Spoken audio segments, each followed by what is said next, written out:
ninkan nabinimada sheegtay ee dhahay maalin heble ayuu qiyaamuhu dhacayaa waxyaabii uu samay jiray inta uusan nabinimada sheegan 25 bisha 11aad waxaa dhici doonta dhacdo mucjiso ah sidan ayay wax u dhaceen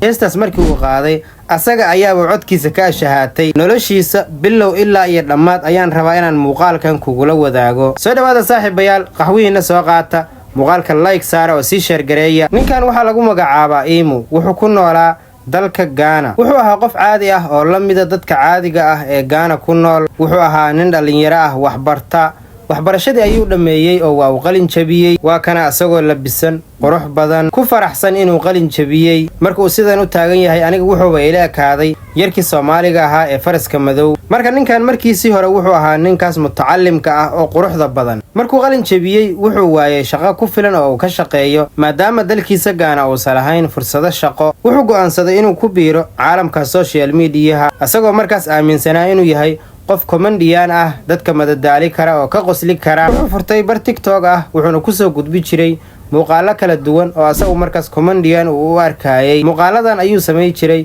wuxuuna ku haminayay inuu noqdo comedian caalami ah adduunka oo dhan laga aqoonsado maadaama uu aaminsanaa inuu asagu yahay qof comedian ah ayaan markuu waday dadkii oo dhan negative ayay u soo qoreen wuxuuna ogaaday inaysan muuqaaladiisu gadmayn cidina aysan rabin sidii uu wax u rabayna way u noqon weyday muuqaaladii uu comedianka ka dhigayana waxaaba la dhahay war waxaan wax dad ka qosli kara ma ahan ee nagala hortag comedy-gii waa uu ka niyad jabay kadibna wuxuu go'aansaday inuu dhankaas iyo fanka balfiiriyo inuu fanaan noqon karo iyo in kale sida uu qof walba og yahayna comedy-ga ayaaba ka fududaa fanka oo fanku aad ayuu u adag yahay wuxuu u baahan yahay cod qurux badan musician shaqooyin badan iyo hibo gooni ah oo fanaannimo laakiin ninkan wixiisa waa iska cambacampaystay heestii ugu horeeyay ayuu soo diyaariyay laakiin heestaas markii uu qaaday asaga ayaaba codkiisa ka shahaatay calaa xaal waxba yaana waridan ku daalin fankiina waa uu ku fashilmay ninkan oo waa uu ka niyad jabay wuxuuna ogaaday shaqadiisa ahayn inuu hayo noloshiisa caadiga ahayd ayuu dib ugu soo laabtay waa uu guursaday markan ayuuba tilaabo fiican qaaday maadaama uu comedy-gi iyo fankii labadaba ku fashilmay guurka ayuu door biday markuu guursadayna waxaa lagama maarmaan noqotay inuu shaqeeyo maadaama masruuf laga rabo kadibna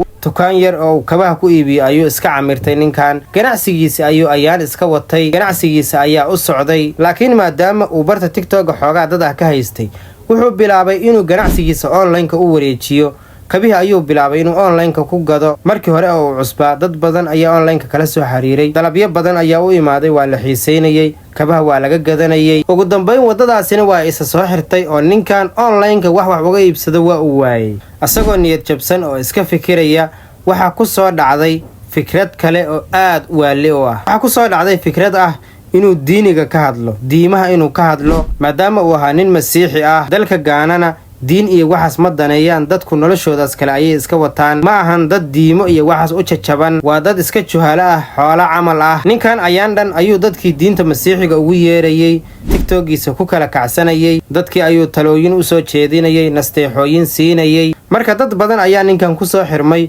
oo u aaminay inuu yahay wadaad weyn oo diinta wax ka yaqaana ninkan siduu diintii iyo wixii u waday kaniisad ayuu dhistay oo dadku xitaa ay ku soo booqdaan kadibna wuxuuba noqday wadaad raahib ah dharkii raahibiinta ayuu xirtay ninkan ugu dambeyn wuxuu dhahay anigu waxaan ahay nebi ilaahay ayaa fariimo iyo masaajiyo ii soo dhiiba oo ilaahay ayaan si toos ah ula hadlaa xiriir toos ah ayaa aniga iyo rabbigay naga dhaxeeya dad badan ayaa ra'yigiisa aaminay oo ku qancay wuxuu dhahay waxa cadayn u ah inaan ahay anigu nebi taariikhdu markay tahay 25 bisha 11aad waxaa dhici doonta dhacdo mucjiso ah maalinkaas ilaahay waa uu caroo doonaa adduunka dhan biyo ayaa maashay doona oo dadka oo dhan maalinkaas waa la halaagi doonaa ama ay rumayso ama ay rumaysan aday ku taala maalinkaas waxaa badbaadi doona kaliya dadka aniga ay soo raaca sidaan ayaana idin badbaadinaya magaciisa Imo ayuu ahaa Nuux ayuu ku darsaday wuxuu yiri aniga waxa la yiraahdaa Imo Nuux waxaan sameey doonaa doomo badan oo ilaa 8 gaaraya doomo waaweyn oo intii dad ah oo aniga i raacda aan doomahaas ku badbaadi doono halaaga maalinkaas dhacaya oo carada ilaahay ka dhalanayana doomahaas dadka raaca waa ay ka badbaadi doonaan sida ogtiin ninkan wuxuu dabaqayaa qisadii nabiyullaahi nuux calayhi salaam ee quraanka kariimka ah lagu sheegay ee qof walba oo muslim ah uu og yahay nabiyullaahi nuux calayhi salaam markii qoladiisu diideen ee ay ku gaaloobeen ilaahay inuu dadkii oo dhan biyo ku halaagay sidoo kalena uu ilaahay badbaadiyey dadkii raacay doontii alwaaxa ahayd ee nabiyullaahi nuux calayhi salaam uu sameeyey marka maadaama dadkaanu ay yihiin dad juhalo ah diin aan wax ka aqoon qisadaas ayuu u soo qaatay ficil ahaan ayuuna ugu sameeyey wuxuu dhahay marka asaga ayay u taallaa qofkii aniga ii aamini waaya maalinkaas meeshii uu geli lahaana asaga ayaa laga rabaa sidoo kale dadka wuxuu ka dalbaday inay keenaan qarash aad u fara badan maadaama loo baahan yahay doomo aad u waaweyn oo badan in la sameeyo dadkii oo dhan waxay keeneen xoolo tabarucaad ah qarash lacag qofkii guri lahaa gurigiisii waa u gaday qofkii gaari lahaa waa u gaday qofkii hanti lahaa waa u gaday oo wuxuu yidhi anigu waxaan rabaa inaan maalinkaas badbaado tabarucaad iyo xoolo aad u fara badan ayuu ninkan aruursaday doontii koowaad ayuu dhisay doontii labaad doontii saddexaad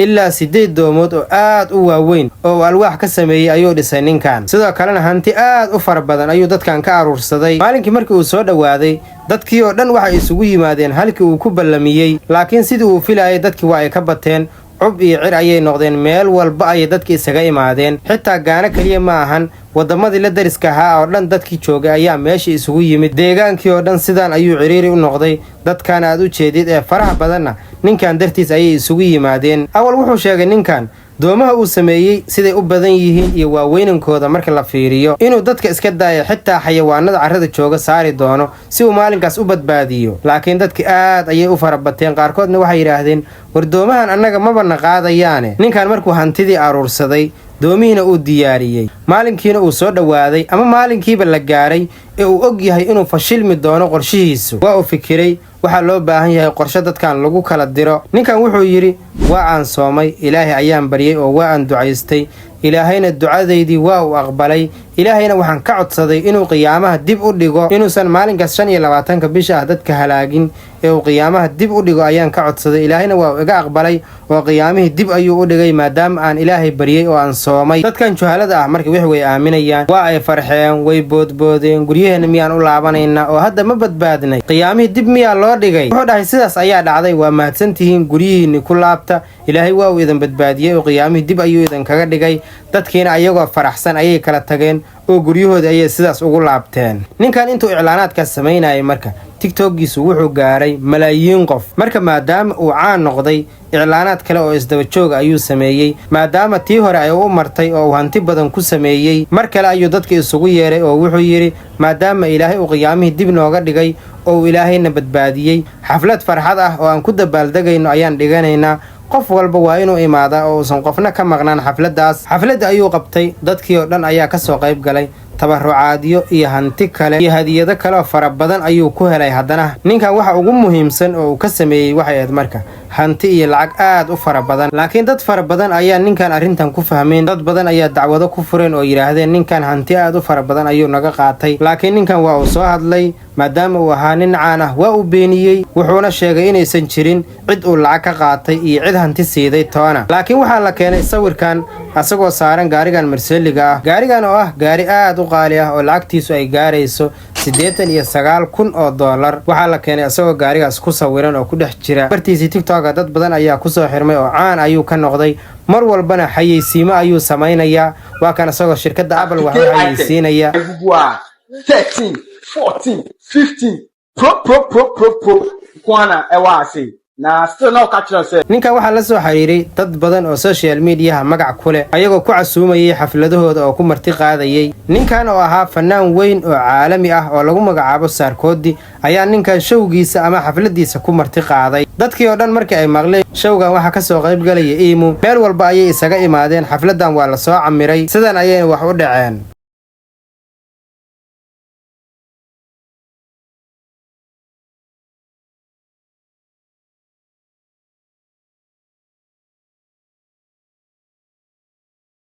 maxaa kaaga baxay qisada ninkan 10 noocee ah ayaad ka baratay fikradaad qaybta commentiga waad nagula wadaagi kartaa muuqaalkana like saar oo sii share garee